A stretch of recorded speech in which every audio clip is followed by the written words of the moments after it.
System military drone আন্তর্জাতিক বাজারে যার দাম প্রায় $1 মিলিয়ন, অর্থাৎ প্রায় 12,23,00,000 টাকা। সে মিসাইল সিস্টেম মিলিটারি ড্রোন বাংলাদেশে তৈরি হয়েছে মাত্র 9 থেকে 10 লাখ টাকায়। বিস্ময়কর মনে হলো এটাই বাস্তব। দেশের ইতিহাসে প্রথমবারের মতো বেসরকারি পর্যায়ে সামরিক ব্যবহারের উপযোগী একটি ড্রোন তৈরি করেছে Narsingdi science and robotics lab.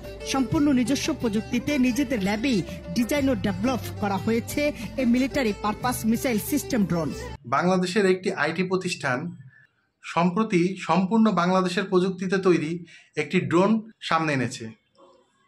এই ড্রোনটি অনেকটা বাইরাক্তার TB2 ড্রোনের মতো, যেটি 240 মিলিমিটার পর্যন্ত বোমা বহনে সক্ষম এবং শত্রুর রাডারকে ফাঁকি দিয়ে যে কোনো ধরনের তথ্য সংগ্রহ এবং শত্রুপক্ষের উপর নজরদারিতে খুবই পারদর্শী। যেখানে আন্তর্জাতিক মার্কেটে একটি বাইরাক্তার TB2 ড্রোনের দাম অন্ততপক্ষে $1.2 মিলিয়ন, তার মানে প্রায় 15 থেকে 18 কোটি টাকার মতো, সেখানে দেশীয় প্রযুক্তিতে তৈরি এই ড্রোনে খরচ হয়েছে মাত্র 10 লক্ষ টাকা। এতে যদি সেনাবাহিনী সহযোগিতা করে এবং এর সাথে মিসাইল প্রযুক্তি অ্যাড করা হয় তাহলে সর্বোচ্চ আরও 2 থেকে 3 লাখ টাকা খরচ বাড়তে পারে। কিন্তু 15 লক্ষ টাকার মধ্যে যদি এই ধরনের ড্রোন বাংলাদেশ তৈরি করতে পারে তাহলে এটা ড্রোন জগতে বাংলাদেশের জন্য একটি মাইলফলক সৃষ্টি করবে।